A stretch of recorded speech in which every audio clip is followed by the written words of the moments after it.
How's it going? Hope you're doing as good as I'm doing today. I had a fantastic day. The core is obliterated, my quads are shattered, and I feel great.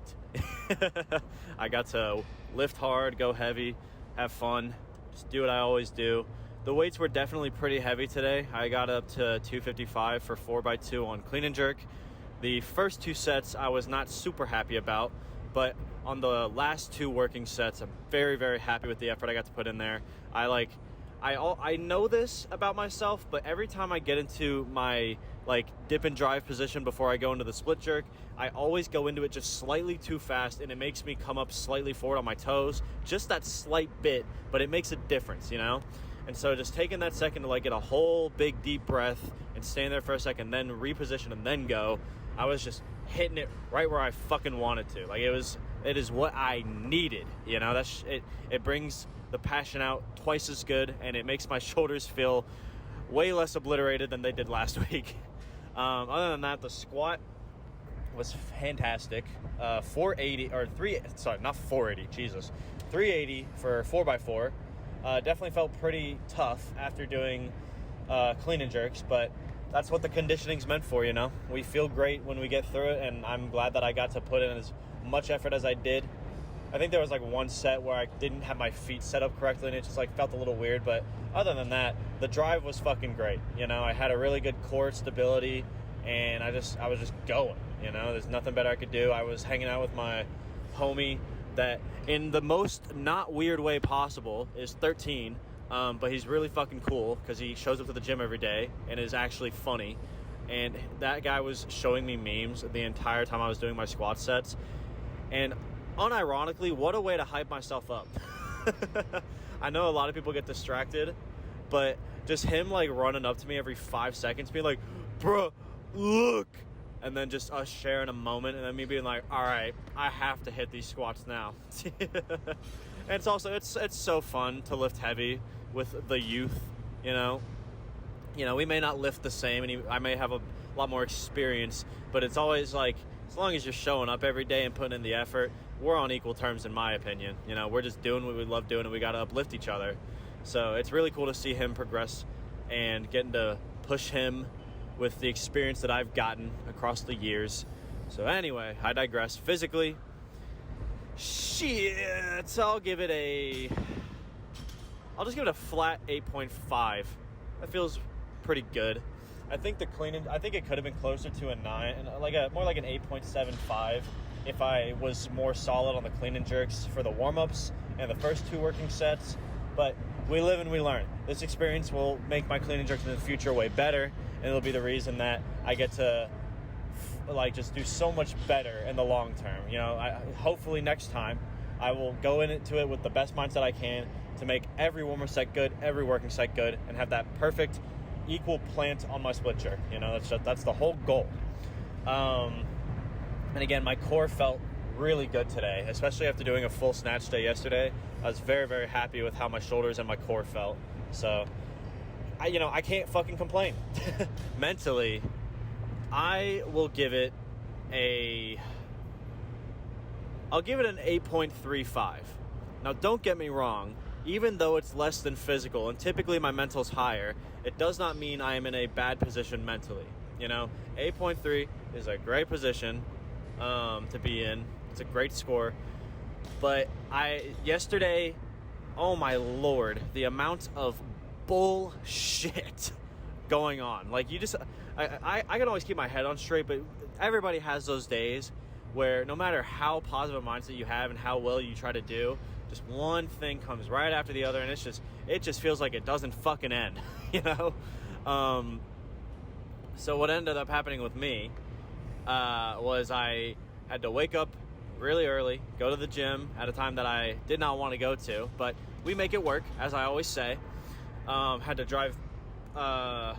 wake up and drive back to Orlando really early.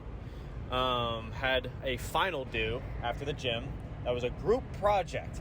And if anybody knows, group projects are the bane of everybody's fucking existence in college. I hate them. And no, we are not graded individually, even though they're group projects. We are graded for the collective of our work. So if somebody's part isn't good enough, we all suffer. and that is fucking bogus to me, but whatever. I got an A, so I don't care. But literally last second, and at 11 fucking 10 p.m., I told them I am going to the airport to drop off a homie that is going to Ecuador, so he cannot miss this flight. So I need to go at 11, at the most 11:15. That is the latest I'll stay to help out with the paper. Otherwise, my part is done. Let me know if there's anything I can help with. 5 hours go by. And at 11:10, they fucking hit me up and are like, we don't want to upload it ourselves because we're afraid that we're going to mess it up because you do it every time. And I'm like, dude, I understand the concern. It's our final. We want to do good. That's all fine and dandy. But I told you what was happening, and we have been using web courses since high school. Like, you know how to download a file. It literally says docx when you click on it. There is no way to fuck it up unless you purposefully click PDF. It's like, how? I don't fucking get it. But whatever. I digress. Last second, I was like, I'll turn it in. Fine. I got you. I'll stay a little extra minute, and then I have to go. And then they text me, and they're like, actually not done. Wait 5 minutes for us. And I said, no. I'm going. You guys can figure out how to download a fucking PDF. I'm not trying to be rude, by the way. This is just me kind of blowing it out of proportion, so don't get me wrong. I'm not actually, mad at anybody. I don't have any grudge or whatever. But it's frustrating. So much, god damn it, man. I gotta take care of myself and get my shit done, and I almost was late to getting my man to Ecuador. You can't fuck that up. But anyway, that's just me giving you a little rant about the side story of today's video. The main thing that happened yesterday was after all that, drove to the airport until 1 in the morning, finally get home, and I get a call from one of my good close friends. Actually, it's one of the close friends I have of the people that I was thinking about moving in with before deciding to go to Alabama with my girlfriend. And lo and behold, the whole friend group is fucking imploding. I don't the one day I can't show up because I'm busy, everybody's going to shit. I don't know. It was literally just a matter of so let me give you the bare bones, and then I'll get into what I think happened, because it's never as complex as it's never as stupid as it seems, because the argument that happened was super dumb, didn't need to happen, but there's always context. There's always past events that make people build up and blow up in the long term. So basically, everything started, this one girl in our group was maybe overstaying her welcome and not treating things the way that they wanted her to treat them, but they had not. They had waited to comment on this to her because they didn't want to make her feel bad. Which again, I understand if you don't want to make a friend feel bad, but you have to be honest about being upset about something, because if you don't communicate, then it's not their fault for not realizing something that's obvious to you. Everybody else has their own individual mindset about what their standards are materialistically of how they should treat things. So even though it may seem rude from a glance, everybody's got a different way they grew up and a different mindset that they have. So regardless of your own personal bias, the girl didn't know, and they didn't communicate it to her until later on. So whatever. Later on, they're sharing weed carts, which is always a horrible idea. If you have people that are addicted to weed and you have them sharing weed, they are always going to get pissed off about who's using the most and who needs to pay more. Because that's just, people don't want to pay for weed. It's expensive, but it's hard to get off of when you get addicted to it. And her cart ended up getting smoked, and she didn't like that, and was like, I would appreciate if you guys could compensate for it. One guy said yes, other guy said no. He was like, we have been doing communal carts for a while, I thought this was obvious, blah blah blah, whatever, doesn't matter. So he didn't want to pay. She got upset and kind of just dropped it there, and then he said something about, you used all my toilet paper at this other time, I don't feel like repaying you. And not to get TMI, but there was period mixed with UTI issues, and anybody who's got a girlfriend, or if you're a girl that's been through it, it's fucking bad. So it was an emergency. Again, all these minor things are not things that people typically care about. It just blew up out of proportion over a long period of time. So all this shit is building up over the course of 2 months. Finally blows up last night. The guy's like, I don't want her in my house, in my apartment, even though she's the other people's friend in the house, and they don't want to kick her out because it's not a good way to treat people, and there clearly hasn't been enough communication to make it known. So anyway, beyond the specifics, what I believe happened, which is what happens with so many fucking people, is that those little minor things that you typically wouldn't care about build up over time, and they get to the point until you just cannot fucking handle it, and then you blow up in the most exaggerated way that you typically wouldn't do in any other scenario, but the communication did not happen when it needed to, and the issues that one person had were not paid attention to in the moment. Leaving your issues for a later time is one of the worst things you can do. Even if you feel that it shouldn't be up to you to tell her what's right and wrong about your materialistic needs, if you feel upset, no matter, the right and wrong does not matter in these conversations, in the long run of it. It really doesn't. What matters is how are we going to progress in a positive way beyond this? And the communication just never happened. So the guy was building up stress over a course of months, and then eventually blew up on her, kicked her out, blocked her on all social media, texted her and was like, I never want to see you again, don't come back, for what seemed like really dumb, stupid reasons. But again, when you look at the context, you can have a bit more compassion about their situation. They go through some life stress. They had stuff they were stressed out about that person that they didn't fully communicate to them. And I talked to the person that was stressing them out, and lo and fucking behold, what do you know? She didn't know that he was upset about the things that he complained to me about. So it's always good to talk about your stressors to other people, but if you're just going to rant about it to close friends without thinking about what to do to make it better for your own sake, for the sake of the relationship or your own daily positivity in your life, then yeah, it's going to build up and get worse and worse and worse. And so she didn't know, and when I told her, she was like, I wish I would have known. I would have tried my best to fix this. And I'm like, I get that, but like now it's like we're at a point where communication went out the window, so it's now up to you. You can either A, go talk to him privately, try to mend things and crush the beef, or, as brutal as it may seem, it can be healthy to take a step back. As weird as it sounds, and as brutal as it may seem for people who have been close friends for a long time, sometimes when you grow and you go through certain experiences, and again, you're always growing as you get older, so you're eventually going to have different mindsets than the people that you grew up with or that you've been spending time with for so long. So they've grown apart, and that's fine. It happens. Me and my roommates went through something similar recently, but the difference was when we were upset about all this stuff, we decided to sit down in the living room, and we were like, let's have a conversation that is at least neutral, if not positive, for our individual situations. We're not going to blame each other for anything. We're not going to try to find out who's more right or who's more wrong. We are just going to take step-by-step communication to see what we can do to meet in the middle, and if we can't, then let's just move on and do our thing. And we talked for 2 hours straight. We talked about what we were upset about, what we thought should have happened in certain scenarios, and at the end of it, we just couldn't agree. And that's completely fine from a neutral standpoint. If you can't agree, then do your thing. It's okay to have to move on and do something different in life when it comes to your relationships. Even though they started off positive, it can become negative to a point depending on life stressors or how they act or the people who they hang out with, whatever.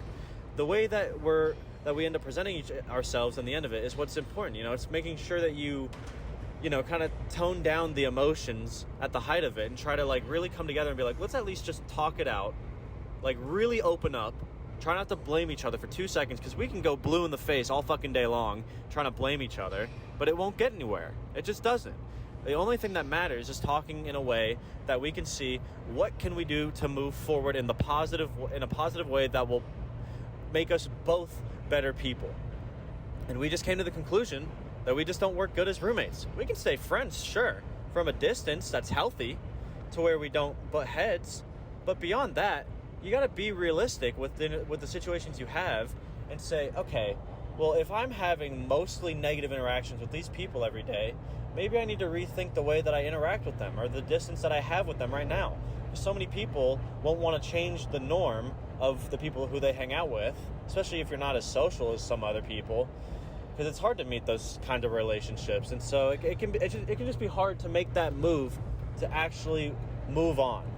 But as experience will tell, everybody goes through what they got to do that will make them the best version of themselves, as long as they prioritize their own happiness without hurting the other person, or at least without trying to hurt the other person. Feelings can get hurt, emotions can get high, but what matters is that you sleep on it, come back, talk with a level head, try to come together, and if you can't, take the next step take your life into your own hands, Be independent in the way that you want to be treated and the way that you want to treat others. So that doesn't mean that those same people that have been around you for so long have to be there. They don't have to.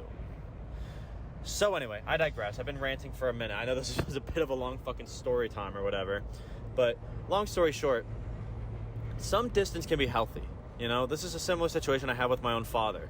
We've been in disagreements for the better part of the past however many years, and the whole root of it was the fact that he pays for everything, I should be respectful, whatever. Whole bunch of disagreements and whole bunch of drama that could have been avoided, but we couldn't agree, and that's fine. And so what I'm going to do is take my own life into my own hands, and even though he may be the cause of whatever traumas, I'm going to take my life into my own hands and take the steps to put in a healthy distance, because I want to keep the relationship with this person that I love, because I believe it's worth it. If I didn't think it was worth it, I would have moved on a long time ago. So I am now independent with the things that I do. I'm moving forward, taking charge of my own life. That's all you can do. The only thing you can control is the environment that you surround yourself with and how positive you try to make yourself every day. Everything else is a fucking mystery. You never know what's going to happen. So take everything step by step and understand that you got to communicate. Again, it's completely fine to agree to disagree, but in the sense that you both think that it will better your relationships and put you at a healthy distance that won't harm one another, If any good friend, even if you grow apart, would know whether or not the relationship is toxic. And so if that's the case, start making steps to better your own personal daily life, as they should too.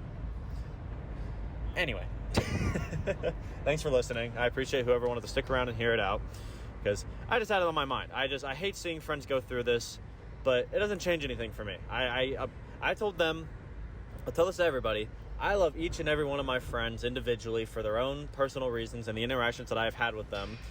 But sometimes you gotta go just kind of have some distance apart, grow a little bit, and kind of figure your own shit out so that you can come back at the end of it and maybe be friends again. I'm very open to being friends with anybody that I end up agreeing to disagree with in the future, because you never know the people that they're going to become.